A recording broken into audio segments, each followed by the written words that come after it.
মাটি চাষ দিতে হবে, পানি ডালতে হবে, ঘাম দিতে হবে, প্রয়োজনে বুকের তাজা রক্ত দিতে হবে। এই মাটি যদি ভিজে তো বড়ে জরখাইছে হেসাকে, তাহলে সোনার ফসল পড়বে আমাদের পিঠায়। আমাদের মাতৃভূমি বাংলাদেশে অনেক শহীদের রক্তে রঞ্জিত হয়েছে দেশ। অনেক কবরস্থানে শহীদ শহীদ আছে এই 54 বছরের ইতিহাসে।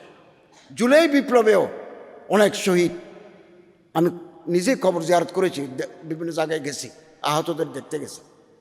অতএব এই দেশে মদিনার আদলে সংস্কার হবে, রাষ্ট্র ব্যবস্থা প্রতিষ্ঠিত হবে। তৈরি থাকুন। আল্লাহু ওয়ালিয়ুত তৌফিক হুয়াল মুওয়াফফিক ওয়াল মুঈন।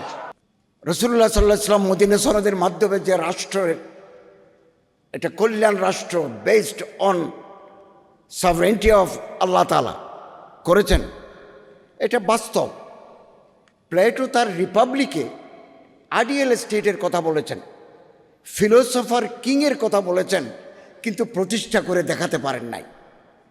হযরত মুহাম্মদ সাল্লাল্লাহু আলাইহি ওয়াসাল্লাম was the first man in the history of the world.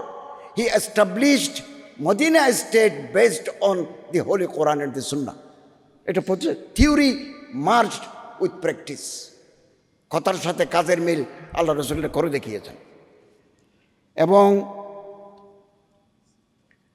আমরা যত বেশি সিরতের আলোচনা করব, এই যে প্রতিযোগিতা 50,000, 40,000, 30,000, 10,000 করে দিচ্ছেন, এতে প্রতিযোগীরা উৎসাহিত হবে।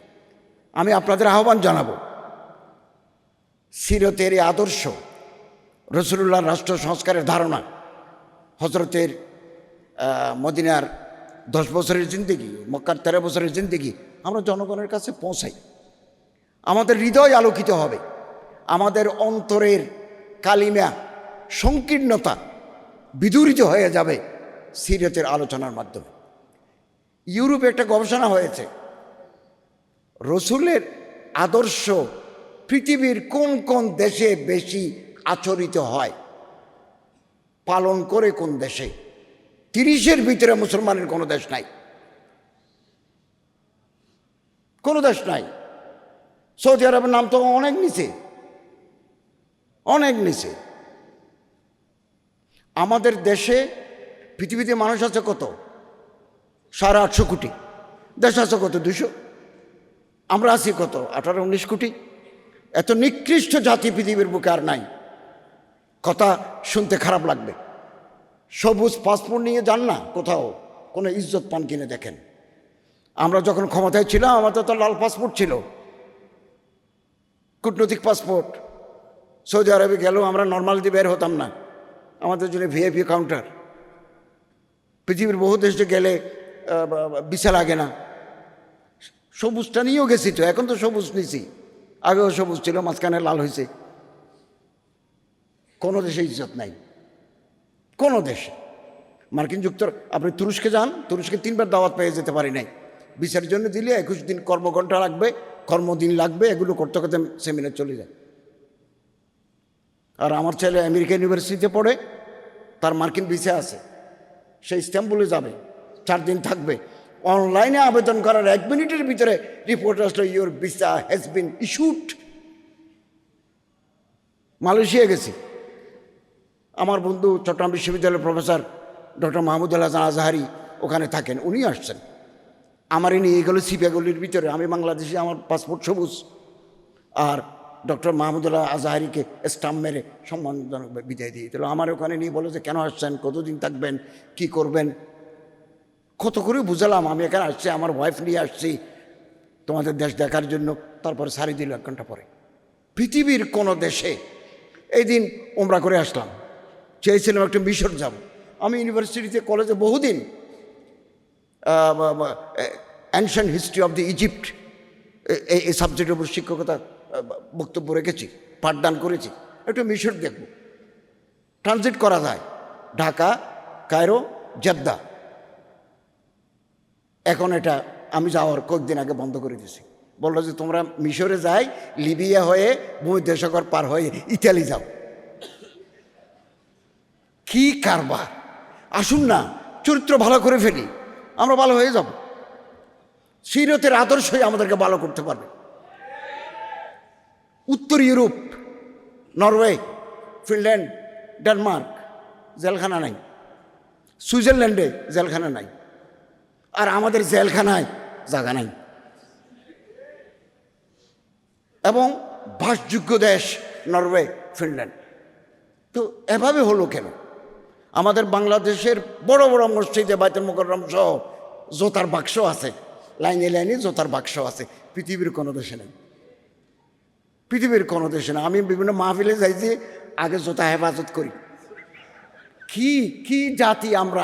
আমার তো কেমন লাগে, আমরা কি! তারপরে মুসলমানের কামড়া কামড়ি, একজন আরেকজনের প্রতি অশোভন বক্তব্য। এতে করে we are throwing mud to each other. এতে পানি গোলা হয়ে যাচ্ছে। পানি গোলা হলে শত্রুদের পক্ষে গোলা পানিতে মাছ শিকার করা সহজ। To catch the fish in trouble water it will be easy. অতএব আমরা ঐক্যের পক্ষে, ওয়াহাদাতে উম্মতের পক্ষে, বিভাজনের আমরা বিরুদ্ধে। আসুন আমরা কাছে আসি। আমাদের অন্তরটা ছোট। জহিরুদ্দিন মোহাম্মদ বাবরের একটা অটোবায়োগ্রাফি আছে, দি মেমোরিজ অফ বাবুর নামা। ওখানে লেখা আছে, তিনি বলছেন, the heart of the people of India is chicken hearted. ভারতের মানুষদের অন্তর ছোট, মুরগির বাচ্চার মতো ছোট। They have no room in their heart to accommodate others. অন্যজনকে বুকে নেওয়ার মতো এই শক্তি, এই প্রশস্ততা তাদের বুকে নাই। তারা জুদা হতে চায়।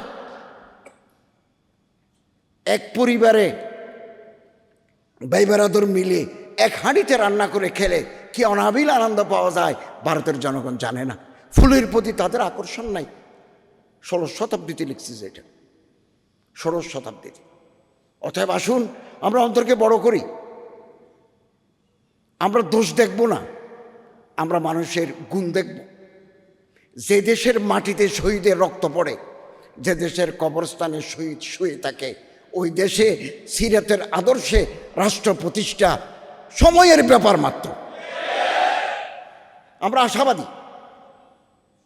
আমি যখনই দিল্লি যাই, যতবার গেছি, আমার নানা কারণে গেছি, আমি শাহ ওলিউল্লাহ দেহলভির কবর জিয়ারত করি। ওখানে মোহাম্মদ মিয়া সাহেব নামে একজন স্কলারের কবর আছে। ওনার কবরের উপর লেখা আছে যে দুনিয়াতে কোনো ফিতনা আসলে তুই ইশারে সে বতা দে দি হে তুরবত মেরি। আমার মাটি আমারে বলে, কবরের মাটি বলে দুনিয়ার উপর ফিতনা এসেছে। আমরা বুড়ো হয়ে গেছি, বেশি দিন দুনিয়াতে আর থাকবো না, সময় একেবারে ঘনিয়ে আসছে, নানা জটিলতায় আক্রান্ত। আমি আশাবাদী, আমরা দেখে যেতে না পারলেও এমন একদিন আসবে বাংলাদেশে সিরাতের আদর্শে একটা কল্যাণ রাষ্ট্র প্রতিষ্ঠিত হবে। আমরা তার লক্ষণ দেখতে পাচ্ছি। লোক তৈরি হয়েছে আলহামদুলিল্লাহ, আগামী দিনে আরও লোক তৈরি করতে হবে। এবং সম্মানিত হাজরিন, তুরস্কে একজন প্রধানমন্ত্রী ছিলেন, আপনাদের জানা আছে, নাজমুদ্দিন আরবাকান। 1 বছর তিনি ক্ষমতায় ছিলেন। তিনি বলছেন, if prayers and fasting alone were the only means of attaining Allah's pleasure, why Hazrat Abu Ayyub Ansari left Medina and his grave was in the Turkey. কি কথা বলেছেন! আমি নিজ ইতিহাসের ছাত্র, তার কথা শুনে তো আমার অন্তরে জ্বালা তৈরি হয়েছে, শ্বাস তৈরি হয়েছে। নামাজ রোজা আমরা পড়বো, এগুলো ফারাইজুল্লাহ। হজরত আবু আইয়ুব আনসারীর বাড়িতে মদিনা, তো রাসূলুল্লাহর মেজবান। তিনি কেন তো ইস্তাম্বুলে, তার কবর কেন ইস্তাম্বুলে? ইবাদাত, এই মুরব্বাজা যেগুলো আমরা করে থাকি, এগুলো তো আমরা করবই। এগুলো ফারায়েজ, ওয়াজিবাত, মুস্তাহাব্বাত, নওয়াফিল, এগুলো করবই। কিন্তু আল্লাহকে রাজি করার জন্য আরও অনেক পথ আছে। কেন তিনি মদিনা ছাড়লেন? 1 রাকাত নামাজ পড়লে 50 ওয়াক্ত নামাজের সওয়াব। Why he left Medina? হাদিস, হযরত সাল্লাল্লাহু আলাইহি ওয়াসাল্লাম বলেন, আউয়ালু জাইশিন মিন উম্মতি ইয়াগজুনা মদিনাতা কাইসার মাগফুরুল লাহুম। কুস্তুনতুনিয়া মানে কনস্টান্টিনোপল, বর্তমান Istanbul. It was the capital of Byzantine empire. ওখান থেকে সমস্ত ষড়যন্ত্র চালু হতো। আপনি উগ্র বাক্যে পাশে রেখে শান্তিতে ঘুমাতে পারবেন না। হয়তো বাক্যে বধ করে দিতে হবে, না হলে আপনার সেফটির জন্য একেবারে আয়রন ফেন্সিং তৈরি করতে হবে। হযরত সাল্লাল্লাহু আলাইহি ওয়াসাল্লাম বলেন, আমার উম্মতের মধ্যে প্রথম দল যারা কুস্তুনতিনিয়া, মদিনাতুল কায়সার মানে কনস্টান্টাইনের দেশ, কায়সারের দেশ, যুদ্ধ করবে, আল্লাহ তাদের মাফ করে দিবেন। এই জন্য তিনি ইস্তাম্বুল গেছেন। বুখারী শরীফের হাদিস। এখানে তো অনেক মুহাদ্দিসিনরা আছেন, আপনারা আছেন সামনে। উম্মে হারাম ঘরে আল্লাহ রাসূল সাল্লাল্লাহু আলাইহি ওয়াসাল্লাম ছিলেন। হযরত বললেন, আবু আল জাইশিন মিন বাহার ফিল বাহার কত আউজাবু। উম্মে হারাম বলতেছেন, ইয়া রাসূলুল্লাহ আনা ফিহিম।